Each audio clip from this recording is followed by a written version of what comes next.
Good morning. I'm delighted to have the opportunity to share a few thoughts with you today. Ladies and gentlemen, the United States of America, every region, every state, and every community represented both inside and outside of this room is in the midst of an unprecedented demographic transformation. The kinds of changes we find ourselves in the midst of, you're going to have to buckle your seatbelt to deal with them. And if you ignore them, you ignore them at your own peril. There are lots of things we can debate today politically. Basic demography is not one of them. I assure you, if you're 5 years old today, 5 years from now, you're going to be 10 years old. Birthday comes every year at the same time. You just add one to what it was last year, and voila, you got it. And in fact, I'm pretty successful because every year when I move in to have my annual meeting with my dean, I come out with a big raise because I walk in and I tell her, I said, you know, last year when we met, I was 60 years old. You know what? I'm 61 this year. And you know what? When we meet next year, I'm going to be 62. It's called forecasting. I'm the best in the business.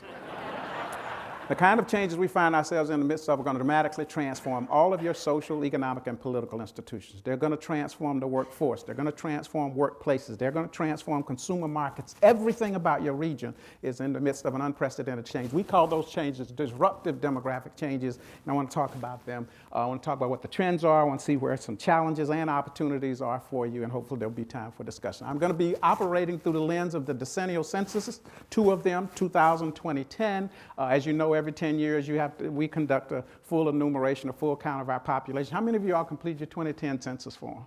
Don't lie, I got your iris retinal scan, I'll go check. If you remember the form, it was one page front and back. Depending on the number of crumb snatchers you had in your household, it took between 10 seconds and about 15 seconds to finish that thing. Radically different from earlier censuses because there's something called the census long form. And the emphasis was really on long because you needed breakfast, so you needed lunch, you needed dinner, and about 3 stiff drinks to finish that thing.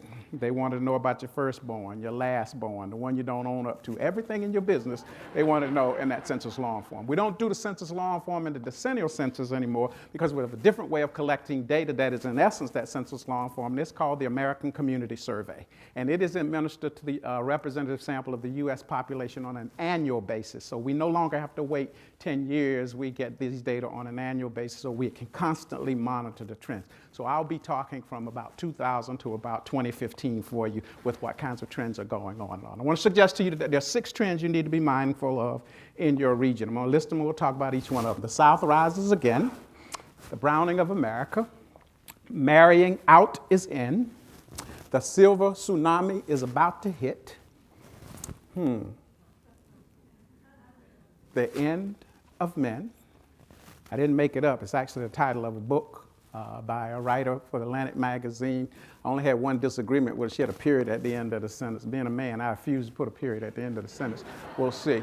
And the last one is Cooling Water from Grandma's Well and Grandpa's Too. I bet you somebody in the room knows that's a song, but anyway, it'll become clear. We are a highly mobile society, ladies and gentlemen. I'm concerned and focused on this particular region of the country. The South rises again. I'm talking about the Southern United States as defined by the Census Bureau. If you take a long-range review of our region, ladies and gentlemen, dating back to the beginning of the 20th century, you know it was an economically backwards region. It had all kinds of racial problems and the like. The South was the place to leave as opposed to the place to migrate to.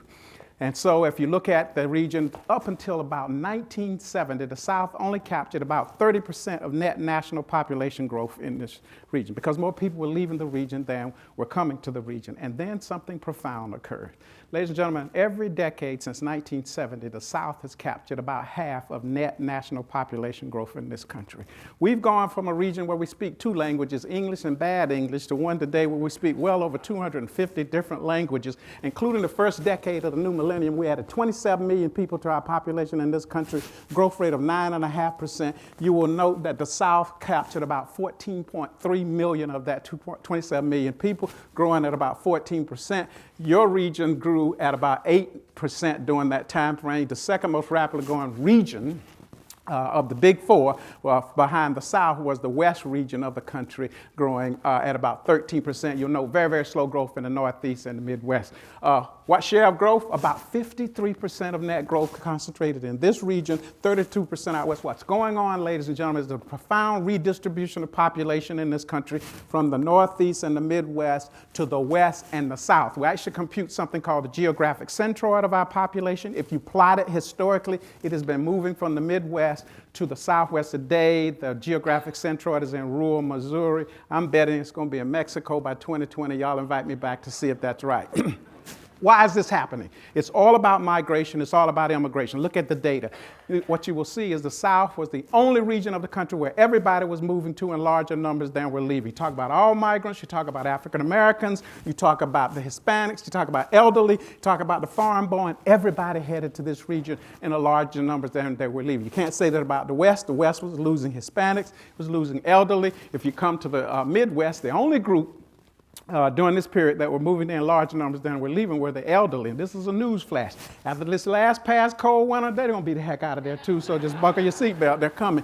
And the Northeast is kind of like when the last person leaves, please turn off the lights if there's still any on there. Don't know about here, but I can tell you in North Carolina, we see them all the time. They're called snowbirds. All you got to do is pay attention to license tags. Not when you're driving, look in the parking lot.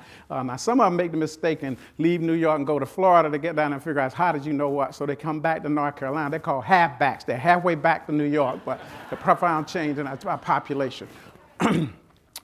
But I lied to you. I said it was the South. It's really not the South. This population shift is really about 4 states in the South. This population shift is about Texas, Florida, Georgia, and North Carolina. Those 4 states capture about 71% of that 14.3 million people. The other southern states combined captured about 29. So it's a very uneven path. Doesn't mean you aren't growing, but in terms of the magnets and where destinations are really playing themselves out, it's about 4 states in the region.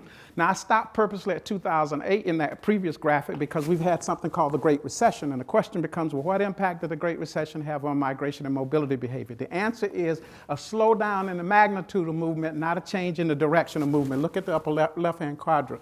2004 to 2007, the region gained about 655,000 people. During the Great Recession, it dropped down to 397,000. Look at Florida. Florida actually flipped during the Great Recession. Why would Florida flip? Well, a lot of those people who had nice retirement portfolios who moved to Florida before the Great Recession, what happened to their retirement portfolios? They went further south. I'm going to show you in a minute. They're back in the workplace. They're called the newly unretireds. And then there's a group of people who moved to Florida and aged to the level where they now need caregiving support. What did their caregivers say? We're not coming there. You have to come to where we are. So you see this problem. Understand that some of the trends we're talking about are tied to the business cycle, but the larger trends are long-term trends. They're not likely to change. You're going to see more and more of what we're talking about. And internationally, we've been pretty draconian on immigrants and the like since 9/11. I want to suggest to you that we have some challenges there. It's probably not a good idea given some other changes. What's happened since 2010? Between 2010 and 2015, we've added another 12 million people to our population in this country. 6.3 million of them settled in the South, about 3.4 million out west. Very, very slow growth again in the Northeast and the Midwest. Here in the Delta region, I'm defining it as the 3 states and the 12 counties that make up your region, what you're calling the Mid-South here, I guess. This is, you added about 23,000 people to your population during that period of growth rate of about 1.5%. Continuing the trend, South is it. West is next behind that region. Very, very slow growth, Northeast and the Southwest. The only difference between the first decade of the new millennium and the second decade is it's not just about Texas, Florida, Georgia, and North Carolina. You have to add Virginia to the mix because Northern Virginia is growing very rapidly. About 80% of that growth concentrated in those states. The other southern states behind capturing about 21% of net growth during this time. If you want to look at your region and and the counties that make up the Mid-South region as defined here, you use this kind of equation, the population change equation, where it say, how does the population change? It changes as a function of inflows and outflows. Inflows are a product of births plus people moving into your region. Outflows are a product of deaths and people moving out of your region. And it's the dynamic interaction of those forces that dictate how your community is changing. When you use that equation, you get this kind of typology. You really want to be in the top 3 areas because that's all growth. You don't want to be in the bottom 3 because you're not growing there. What does your region look like? Well, you have 3 balanced growth counties, 2 natural growth counties, and 7 are emptying out in the sense that you may have natural increase in population, but the rate of outmigration is causing population decline. The Delta region, 22,000 people, 23,000 added to the region between 2010 and 2015. You see you're losing through outmigration, but the excess of births over deaths is what's driving growth in your region, about 45,000 people when you're losing 21,000, so you get a net growth of about 23,000 people. Total net outmigration is all domestic. You've got some benefit from international migration moving into the region. It's just not enough to offset the massive domestic outmigration from your region. Your balanced growth counties are DeSoto, Craighoe, and Fayette. You see you get net in-migration and net natural change, so you're growing from both forces. Your natural growth counties, you see you got net out-migration, but it's offset by natural change, so you're growing in those regions. These are the counties that are emptying out. Yes, you get positive natural change, but look at the net out-migration, and that's what's contributing to the population decline in your region. So you can diagnose what's going on in your communities at that time. Now, at the same time that the population is changing as a function of migration trends, undergirding those migration trends are 2 colorful processes that are driving change and that you need to be mindful of as you think about regional competitiveness here. The 2 colorful processes I call the browning and graying of America. Let's talk about each one of them. The browning of America is about immigration-driven population change in your region. To get you to understand what I mean by the browning of America, do a quick immigration history to contextualize it. These are cartograms where we've exaggerated the size and shapes of foreign countries proportional to the number of legal immigrants that we've invited to the country. 3 panels, 21 to 60, 61 to 86, 87 to 98. Focus, if you will, on the top panel of this graphic, and what you will notice is, based on the size of the regions and countries, that most of the immigrants who entered our country between 1921 and 1960 came from Europe. You will note relatively small shares from Asia and a smaller share from Latin America compared to Europe. Ladies and gentlemen, that was an intentional immigration pattern because until the mid-1960s, we had an immigration law in this country that said if we were going to allow the foreign-born to come to our country, it was important that they not upset the existing racial and ethnic balance of our country as it existed at the turn of the 20th century. So we had an express preference for people who were phenotypically similar to Anglo-Saxons. People who come to America, learn to speak English, sometimes anglicized their names, and this thing called a melting pot was supposed to work.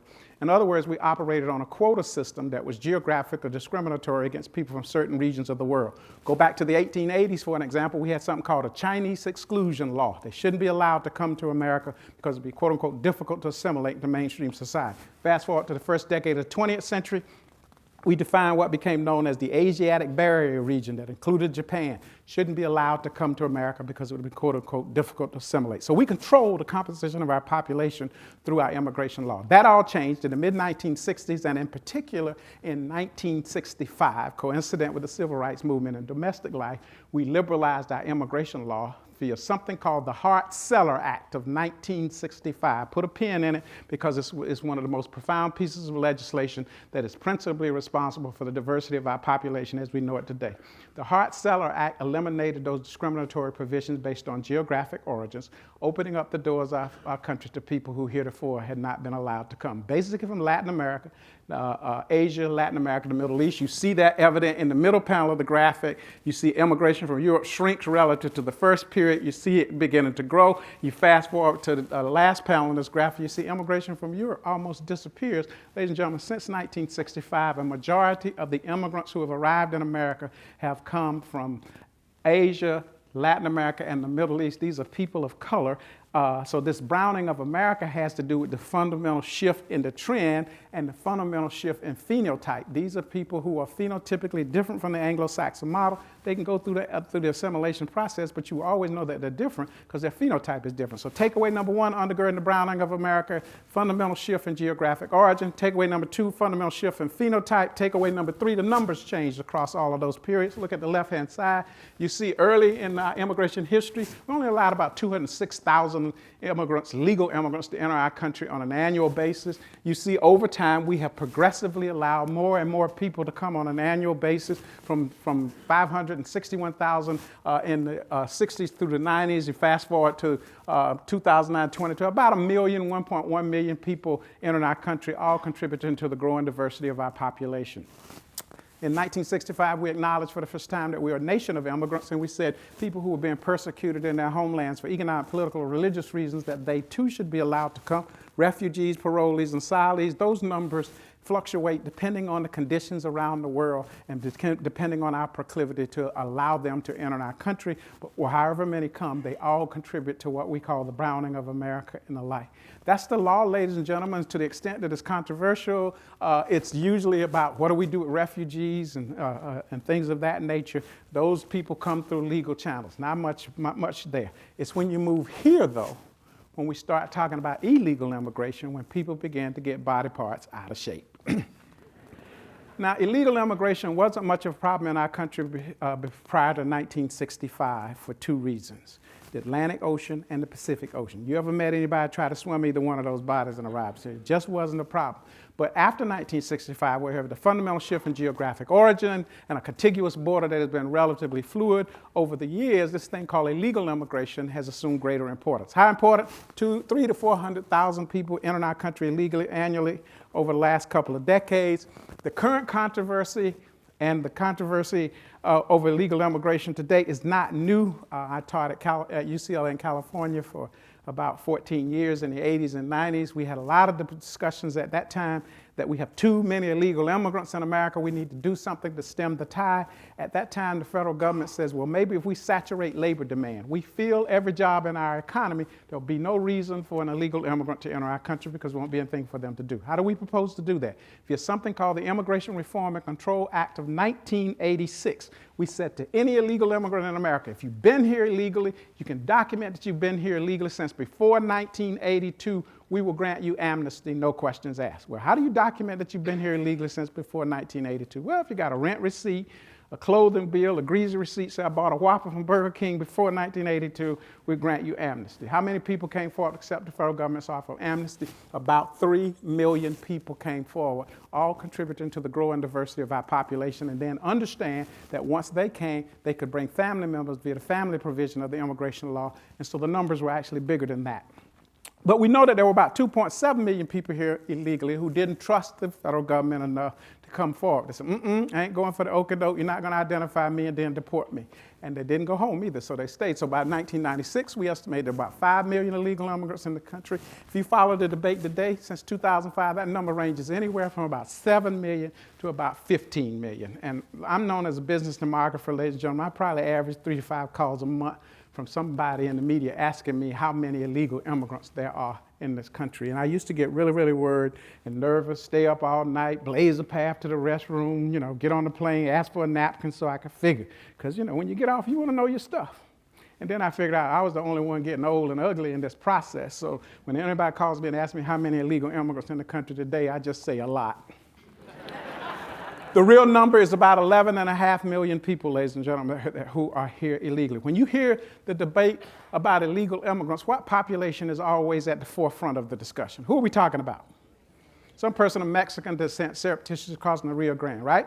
I want to suggest to you it's a little bit more complicated than that. To get you to understand the complication, though, I got to confuse you a little bit, but it's not me just confusing you, it's the way the numbers are gathered.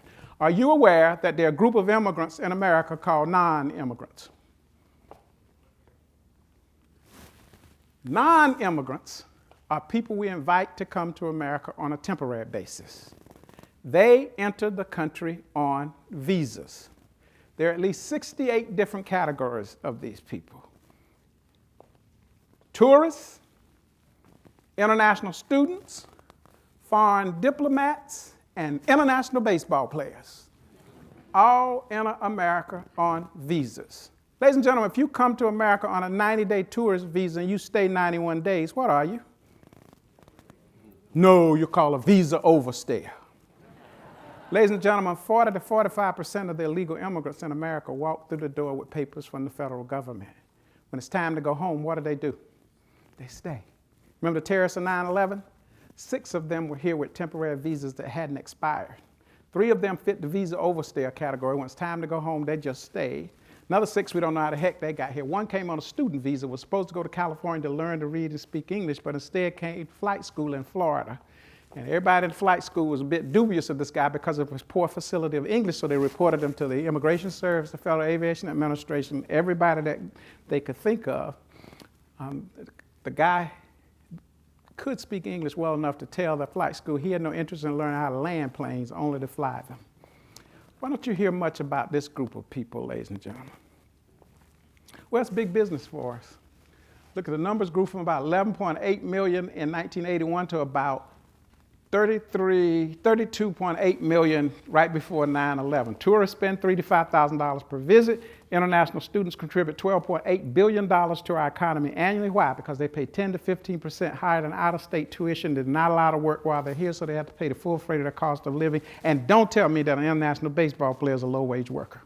It's big business for us. Ladies and gentlemen, we're not having an honest discussion about illegal immigration. If you get nothing out of what I say today, understand that it's far more complicated than what you hear on the media.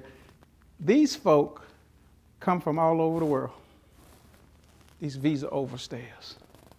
No offense, ladies and gentlemen, they look a lot like the people in this room, even in the dark. And you know what? They could be sitting beside you in some of the most sensitive areas of our economy and you not know it.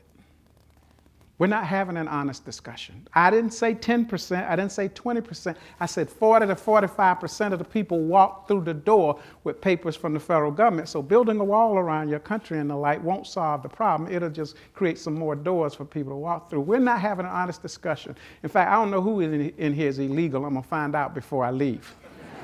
It's just that. So my general thing is that this immigration is playing a greater role in our society. You see that take off? About 42 million people in our country today. Who are they? Well, about 46% of them are Hispanic, about 26% of them Asian. Note that non-Hispanic whites are only about 18%. When I start talking about the browning of America, I'm talking about the source of growth in our country and where it's going to come from. And the reason I asked you, did you complete your census form, because your census form asks you to self-identify as something. Are you Hispanic? If you are, you check that box, and if you're non-Hispanic, then they ask you, well, what are you? Are you non-Hispanic, white, black, American Indian, Alaska Native, Asian, or Native Hawaiian, 2 or more? We had 27 million people to our population during the first decade of the new millennium. 15.2 million of them were Hispanic, growing at a rate of about 43%. If you go up and say, well, how many people were non-Hispanic and what's the growth rate there? About 12.2 million of new people said they were non-Hispanic at a growth rate of 4.9%. But the one I want to draw your attention to is the non-Hispanic white population. It grew by 2.3 million or 1.2%. If you look below the 1.2% number in the change category, you will see double-digit growth in every racial and ethnic group except Native Americans, and it's so close it's good enough for government work to a double-digit kind of growth. When I'm talking about the browning of America, I'm talking about the sources of growth in your population that will happen in the future, and that source is about, of that 27 million people, 92% of it was non-white, and about 56% of it was Hispanic. You see it in the South, 14.3 million people, 80% of it was non-white, 46% of it was Hispanic in terms of the growth and the change that we see. Ladies and gentlemen, this is so important to the future of your region to understand the role that immigrants will have to play in the future, because what you have to know is that immigration and migration are age-selective processes. What does that mean? It means far more young people migrate and immigrate than old folk. That means old people don't move, they move slower and at a lower propensity than young folk. There's one more piece to that story. Don't repeat this anywhere, you get put out of the region. In fact, I'm denying I say this before I say it. Young people are more likely to have children than old folks. You put those two things together, age selectivity of people coming in, ladies and gentlemen, and higher fertility, it has an impact on the age structure in your community and in your country. Look at it. Median age of the U.S. population in 2009 was 37. Half of us older than that, half of us younger than that. Somebody tell me what the median age of a Hispanic in America is. Last row. Last column. 27 years old. Now, how many of you have heard that Hispanics are a burden on the healthcare system in America in the illegal immigration debate? Okay. What kind of major health problems do you have when your median age is 27? Now, before you answer that, somebody tell me what the median age of a white non-Hispanic is in America up there. Third row. 40, what? 1. When you're in your 20s, you have what kind of health crisis? Acute. You stick your finger in the lawnmower, you have to go get it glued back on. When you get in your 40s, what kind of health crisis do you have? Chronic. Which one costs the most? Chronic, trust me, I know. I lost my wife to cancer, 48 years old. Her treatment in the last 6 months of life, $5,000 a week. Well, people say, well, those Hispanics have a whole lot of babies. Ladies and gentlemen, you need a lot of babies before you get to one cancer treatment. We're not having an honest discussion. We don't understand the dynamic. Ladies, let me talk to you all. There's one more piece to this story. The guy, if you're sitting beside a guy, you can tell him to close his ears if you want to, but I think they need to hear this. Ladies, there's something in demography called completed fertility, okay? I won't give you the big theory today. If you want that, come to Chapel Hill, pay us $100,000 a year. We'll happily tell you. Completed fertility, ladies, is when you tell your husband, go take out the trash. Ain't nothing else happening here, okay? Completed fertility for women occurs between the ages of 40 and 44. There's this precipitous drop in fertility rates between 40 and 44. What's the median age of a non-Hispanic white female in America? 42.6 years old. Now, what you will notice below that 42.6, every woman below that is a woman of color. And you will also note a 10 to 20 year gap in the median age. Do you know what that gap is? That's your fertility gap. Okay? We know exactly where kids are coming from. We know exactly how the population is going to change. Now, I know there's some of y'all in your 40s in here tomorrow. I'm going home and fix this tonight. Go ahead. Leave now. At every stoplight, let it cycle through 3 or 4 times and stop by the drugstore and get your blue pill. Anything you can do. You might go home and squeeze out one, but you're not going to do what a 27-year-old can do. Okay? It's fundamental biology, ladies and gentlemen. You build a wall around your state, our country, and close the doors, you got a slight problem in terms of your ability to thrive, prosper, and compete in the years ahead. It's biology, it's not sociology in terms of the kinds of change. We already see the impact. 66% of all kids in America in 1990 were born to non-Hispanic white families. That share dropped to 50% in 2008. For the first time in history, non-Hispanic white births dropped below 50% in 2011. It's not likely to go the other way because we're an aging population, declining fertility, and the only way you can get it when you have declining fertility is to be open to growth.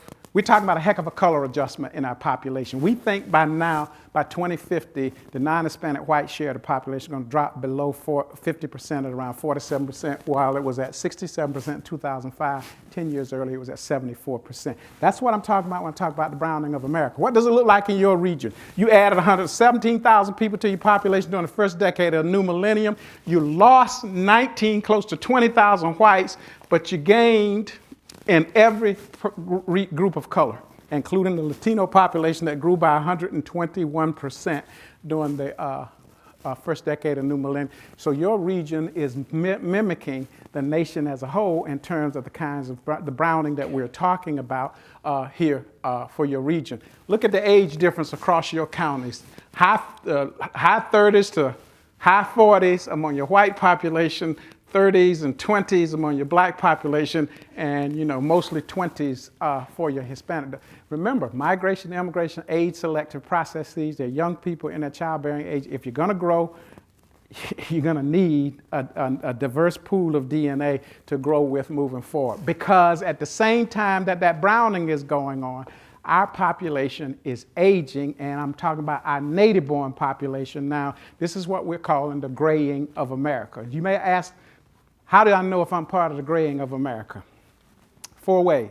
If you have difficulty seeing this screen, you're part of the graying of America. Number 1. Number 2, if you got to go to the restroom twice during this presentation, you're part of the graying of America. And number 3, if you fall asleep during this presentation, you're old codger, it ain't my fault, you're part of graying of America. Graying of America is about 3 things. It's about changes in longevity, it's about declining fertility, and a group of us who are called boomers. We are living longer in America today. You can see how the age expectancy at birth has increased over time. It's about 78 today, life expectancy at birth. The average person turning 65 today is going to live another 18.7 years. And we now think living to 100 on a routine basis is well within reach. And there's one school of thought that says the person who will live to 130 has already been born. Why? We got major medical advances. You're taking better care of yourselves, more active in all of this. And we got this thing called regenerative medicine. We have a scientist in North Carolina that has regenerated a bladder. Your bladder wear out, we'll sell you another one. You just tell me what color you want.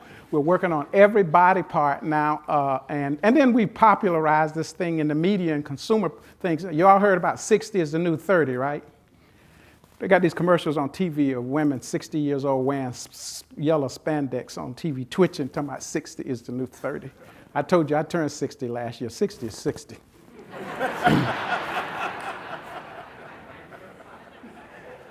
We think there'll be about 600,000 centenarians by 2050. I just saw some new numbers that some people say it could be as many as 1 million in our country by 2050. We're living longer because we've been able to extend health care and health innovations and all those kinds of things. And fertility rates have dropped precipitously among women because they're in the labor market, they're career-oriented.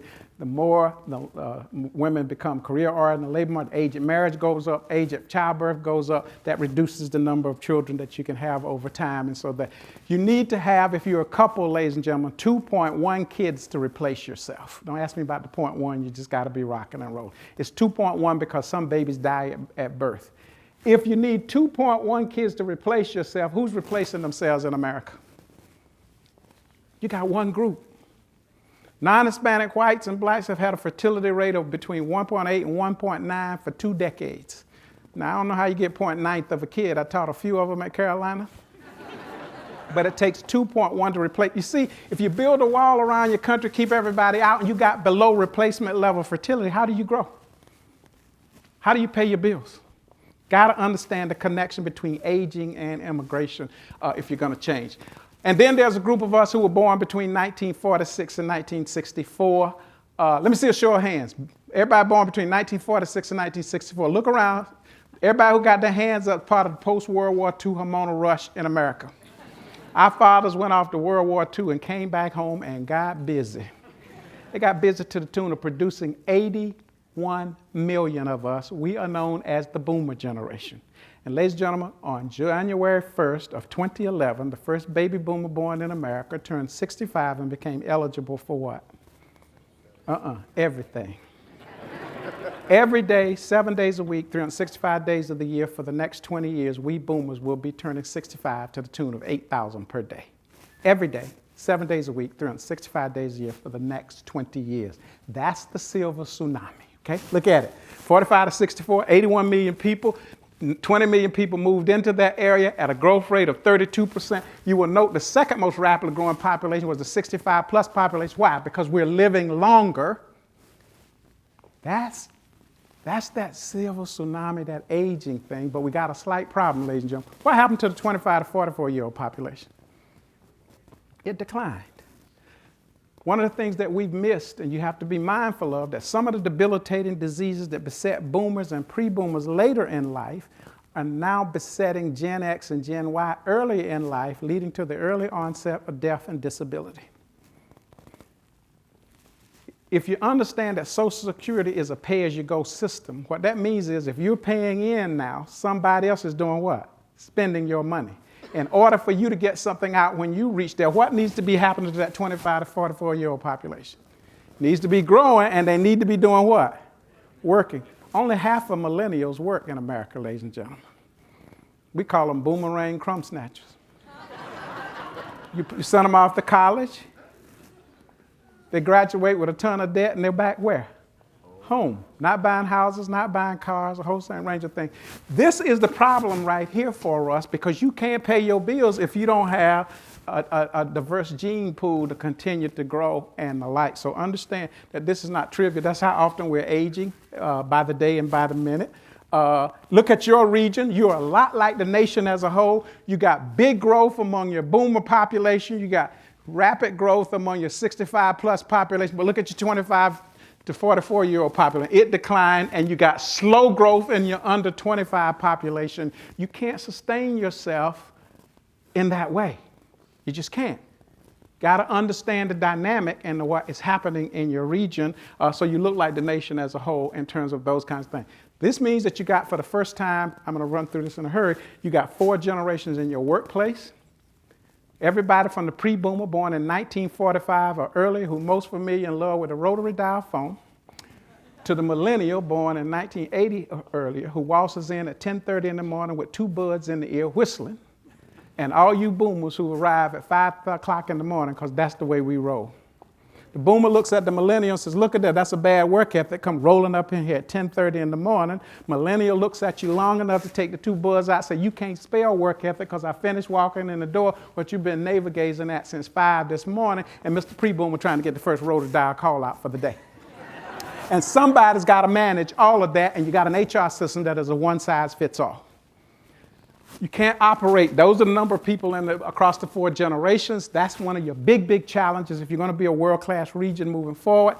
And the big issue is how do you think about replacing all of us boomers and pre-boomers who need to be moving on out and understanding that the next generation won't look like that generation? And how do you think about diversity and embracing it? That's called succession planning. Think about that. But your real issue moving forward, ladies and gentlemen, won't be child care in your organizations.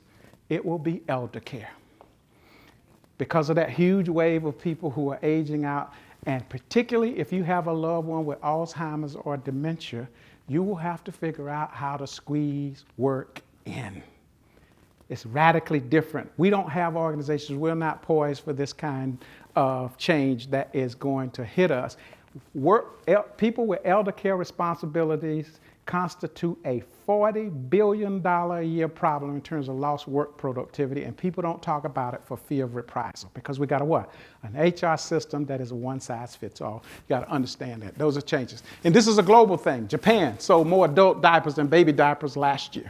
Vancouver just outlawed doorknobs in all new construction, including private homes. Why would you outlaw a doorknob? Because if you got a loved one that's arthritic in the lights, might as well be a 9mm gun held to your head. China, 4-2-1 problem, but they had a one-child policy for 20 years. Every child got 2 parents and 4 grandparents to look after. If you think you got one to deal with, think about that reality. And you see that whites died, more deaths than births among whites in 2013.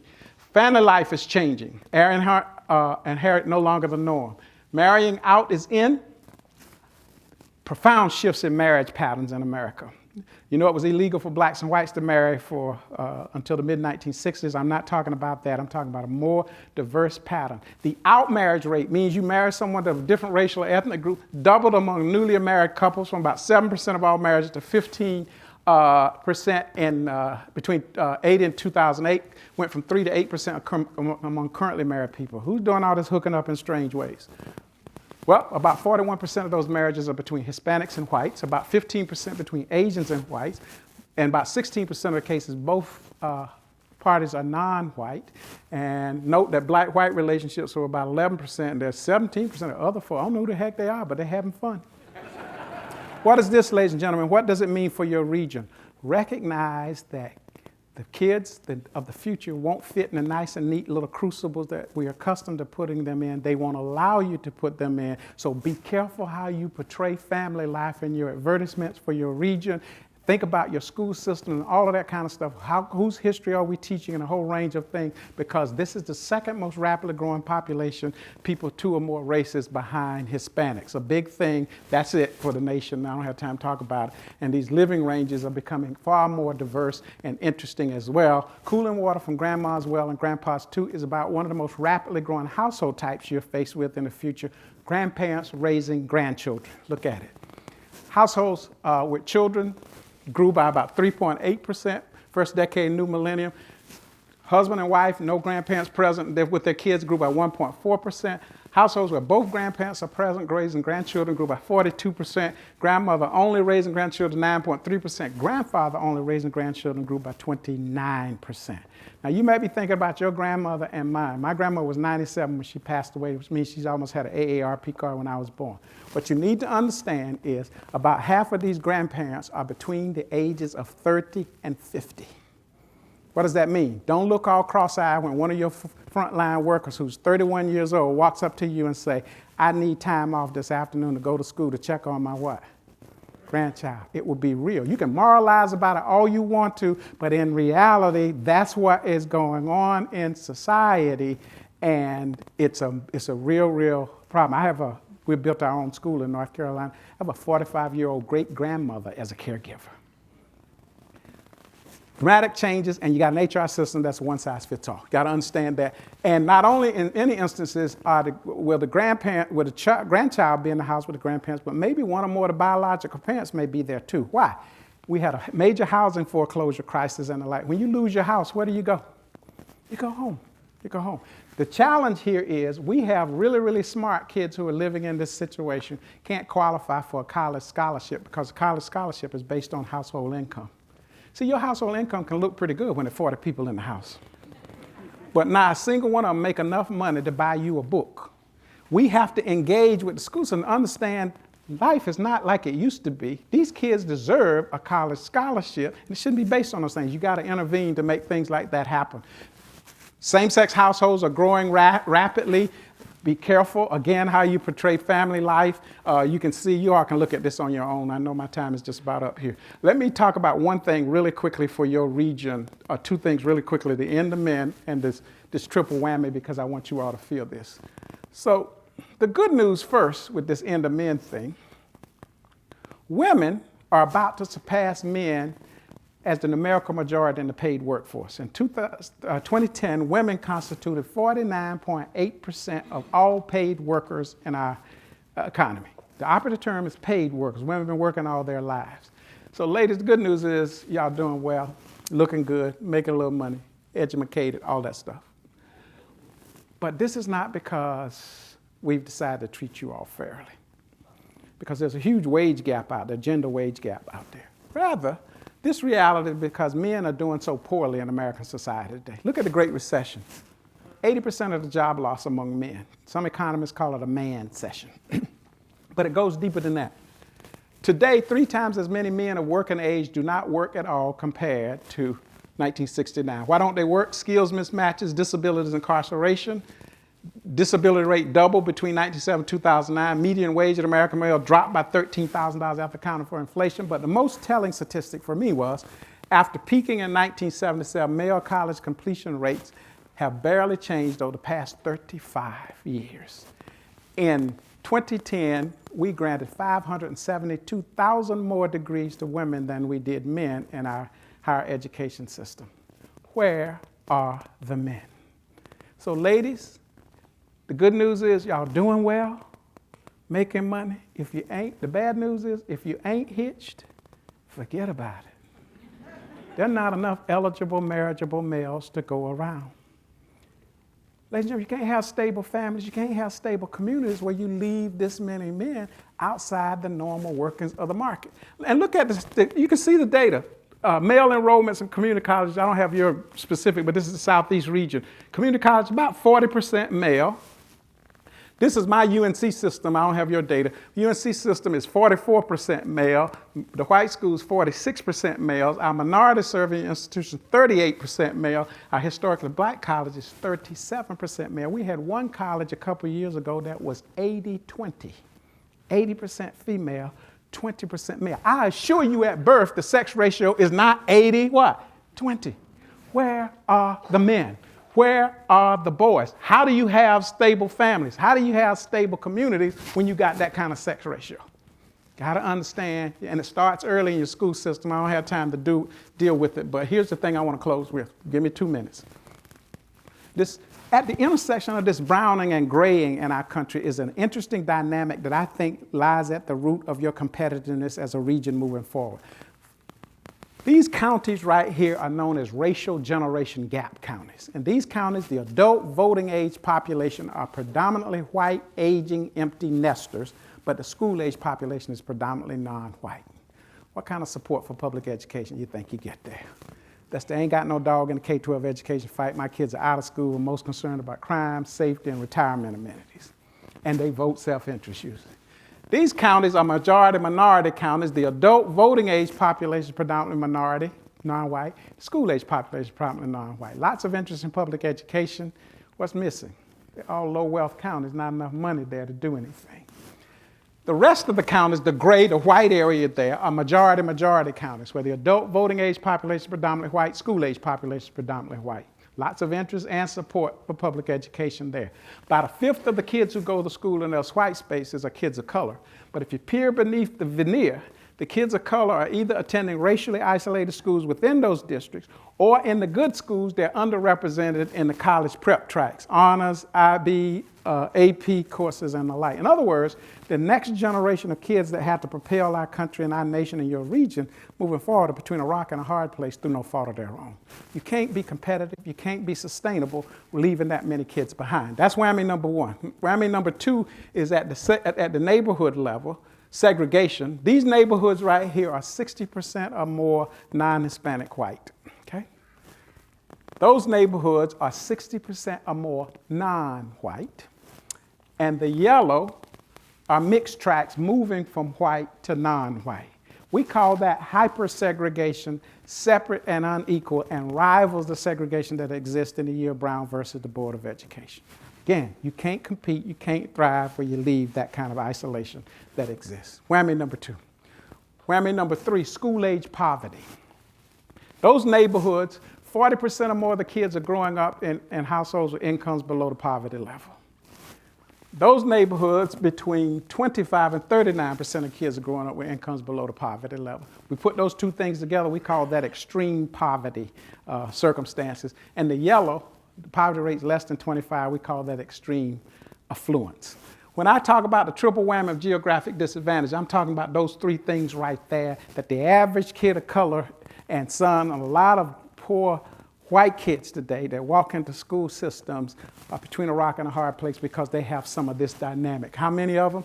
9.8 million kids victims of the triple whammy. All three of those things, 93% non-white. Two of those things, about 12 million kids, 81% non-white. Single whammy, about 20 million kids, 39%. You see the data for non-whammy, it's only 24% non-white.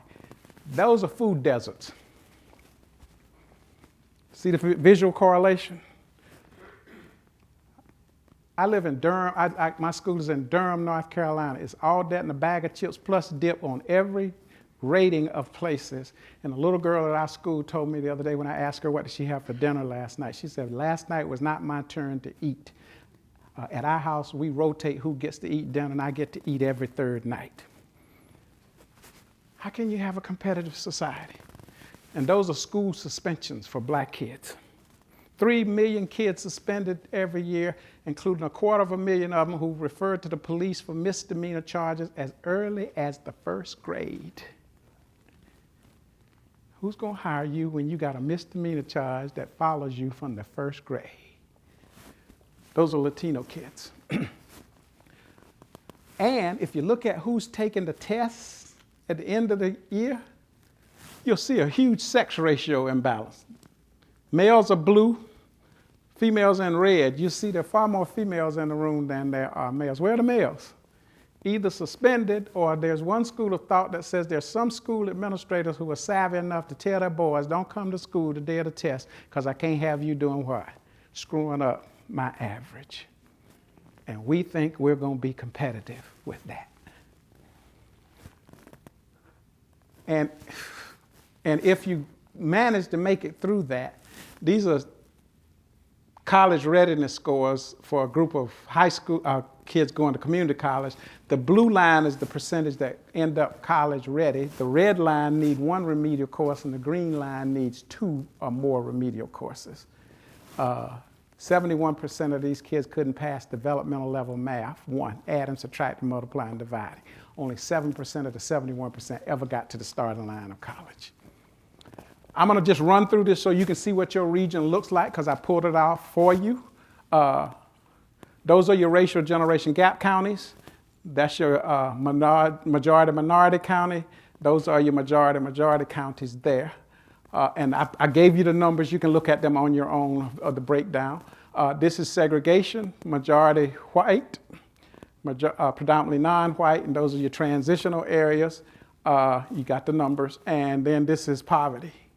Extreme poverty, high poverty, and low poverty in terms of your region, that's your numbers across there, and that's your triple whammy right there. Ladies and gentlemen, if you don't figure out how to deal with these issues, because in the future, you won't compete on brawn, you're going to compete on brains. And this is the generation that has to propel your region and our nation moving forward. So thinking strategically about this issue, not as a social or moral issue, but rather as a competitiveness issue for you moving forward, is the challenge of your region, my region, and every region in this country. We cannot afford to leave this many kids behind in a hyper-competitive global marketplace where the new normal is certain uncertainty. Kids need something in their toolkits for this thing. That's what they need in their toolkits, and we're not equipped, we're not able to provide that right now. And so I invite you to think about these issues. I'm sorry I don't have time to develop it more fully, and I apologize for taking a little longer, but y'all chew on that and see what can we come up with.